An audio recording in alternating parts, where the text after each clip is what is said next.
Today, the Cabinet cleared the Lokpal Bill, which envisages setting up an anti-corruption agency, a 9-member Lokpal.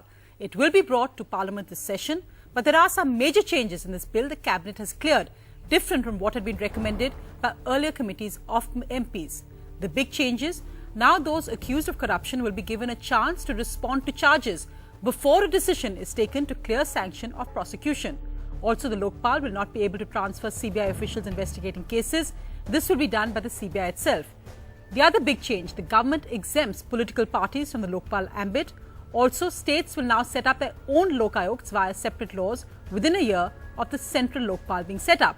The government, however, maintains that they've accepted 14 out of 16 amendments that had come to them.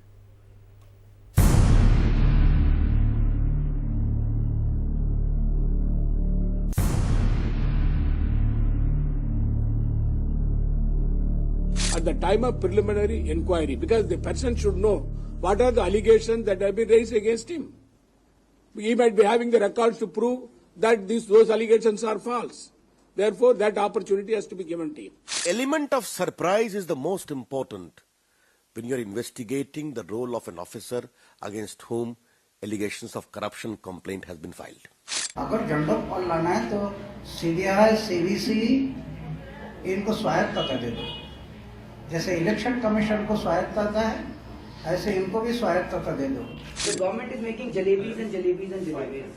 They are not straight. Why can't you just make CBI independent? That's it. One single demand: make CBI independent. Government will not do it. Cutting across political lines, most members of parliament are opposed to the Lokpal bill. But the cabinet has still gone ahead and made its intentions clear of how much it accepts the select committee's recommendation. The big question is, will there be a political consensus or a resolve to pass it in both houses of parliament in the budget session? Otherwise, the writing is on the wall. The government will have to be ready for another agitation on the streets.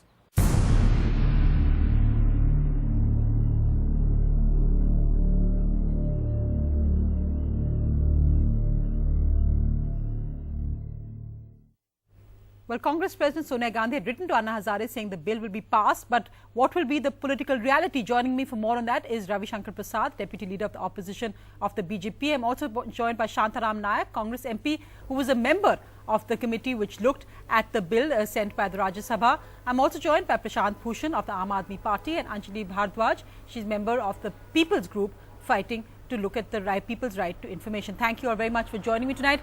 Mr. Prasad, you've expressed opposition already to some key points. Can you just elaborate on why you think this bill is not what the standing committee, the select committee had actually cleared?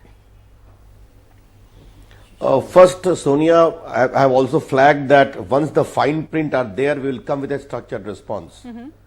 But purely legally speaking, a select committee recommendation goes to the Rajya Sabha, the chairman of the Rajya Sabha having sent it for select committee.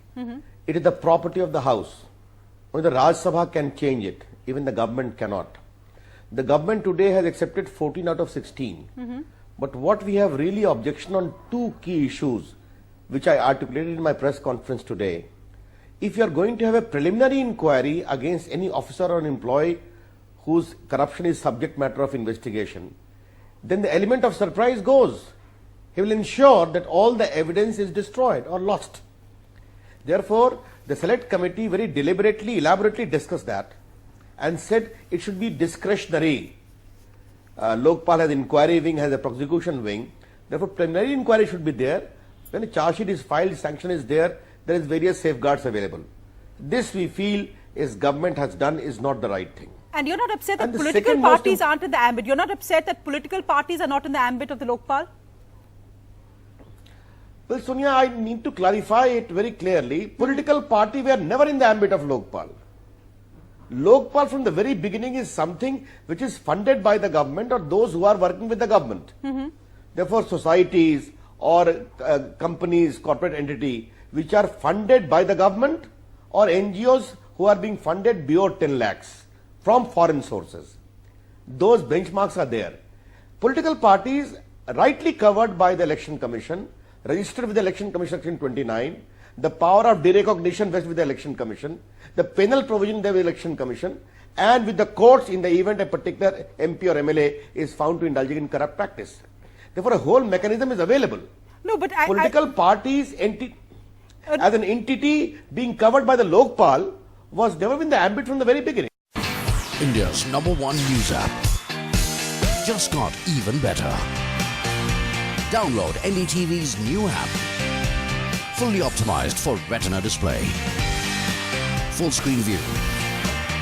Faster response time. And Sudoku. NDTV's new iPad app. Download now.